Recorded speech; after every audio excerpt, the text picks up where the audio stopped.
Hi friends, it's Em from Plan with Em, and today I'm going to be showing you 3 different ways to make a monthly review.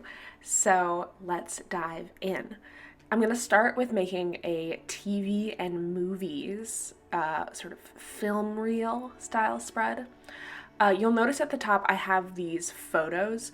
My iPad actually ran out of memory, so there was a spread that I made with those photos, and if you want to see it, you'll have to check out the reel on the Archer and Olive page. But TV and movies are something that I feel like, when I sit down to eat dinner each night, we put on a TV show, and we watch a movie almost every Sunday. And so it's a really fun way for me to remember, oh, yeah, in July I watched Coyote Ugly, and oh my god, I can't believe I didn't watch that sooner. Like, I get to sort of reflect on the feelings that I had watching the movie, think about maybe the snacks that we had while we watched it, that sort of stuff. So I'm using a black calligraph for the lettering and the film reel, and then I'm going to go over top with a white acrylograph. Lots of shaking involved to put in the little sort of holes in the film strip. And so this is a super easy spread to make, honestly. Like, it's just 2 little swoopy lines and some dividing little things to divide the cells in the film. And so for the holes, all you're doing is drawing little tiny squares or rectangles to put in there. That's it. You could also print out the art, so like the cover art for the season of the TV show that you're watching, or like the movie poster. That would be a really fun way to fill up the space, and you could make them as small or as big as you wanted. You could also include the ratings that you gave them, so if you really liked it, you could give it 5 stars or 2 thumbs up or something like that. I think that could be a really fun thing to add to this spread. Additionally, if you wanted to get really mathematical about it, you could like add up the watch times, the time that you spent watching the TV and movies. That might not be something you want to do, though. I know that for me, I would be like, oh man, I say I don't have time for things, but I'm really watching a lot of TV. But it's really enjoyable. For the next spread, we're gonna be doing audio. So that's like, could be the music that you listen to or the podcast that you listen to. For me, the audiobooks that I listen to.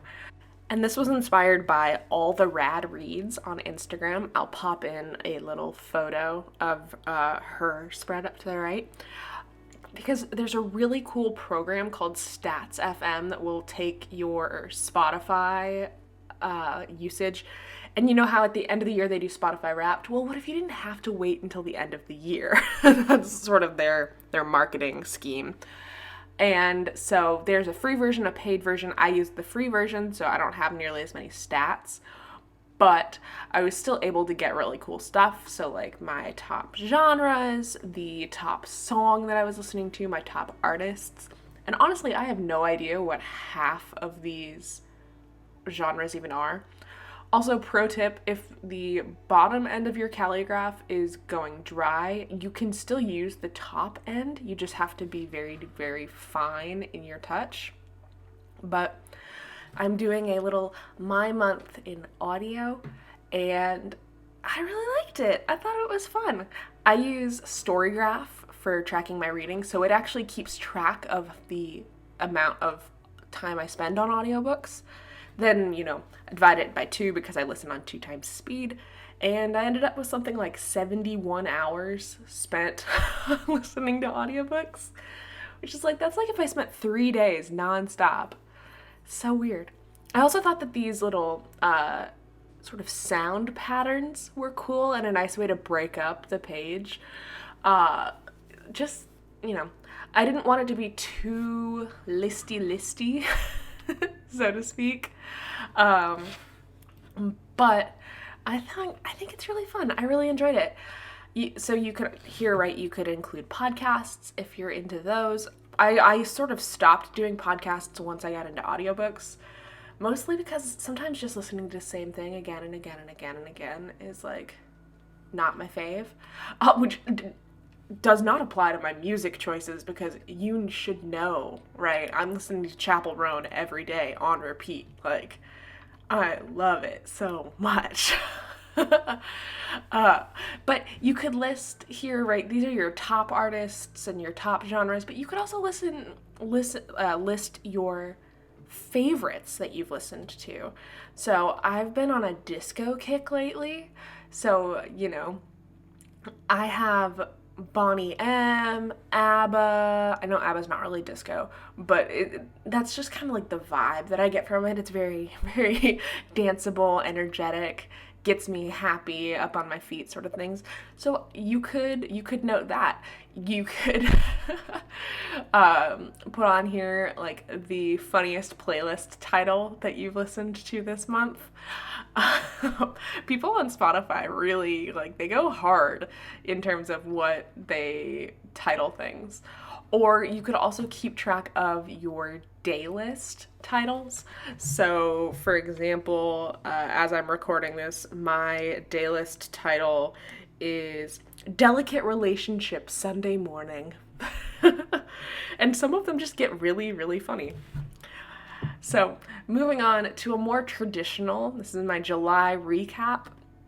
So here we're going to use a ton of different categories, and we're going to just sort of list out what we were vibing with in that category this month. And I'm going to be doing so many swatches. You'll notice the speed of the swatching intensifies. And I noticed towards the end that, I didn't feel like I actually had enough space to write at the bottom. So what I did instead is I went through and just added more swatches so that it looked more like an intentional sort of border pattern. And I'm going to make a printable of this exact spread if you're interested in it, with all of the categories sort of pre-printed and probably in a little bit of a bigger font. But I really enjoyed it. I think it's fun to have lots of different categories. So I've got like watching, reading, listening, eating. You could do drinking if you're really into like fun drinks. So like, I don't know, fun Dr. Pepper recipes or like water talk sort of thing. But these categories are totally up to you and how you want to do it. I like personally the moving category. I also have new, so sort of things that I discovered that month. So in July I started doing Pilates again, which was, sort of both a moving but also a new, because I hadn't been in so long, and I'm loving it, like literally loving it.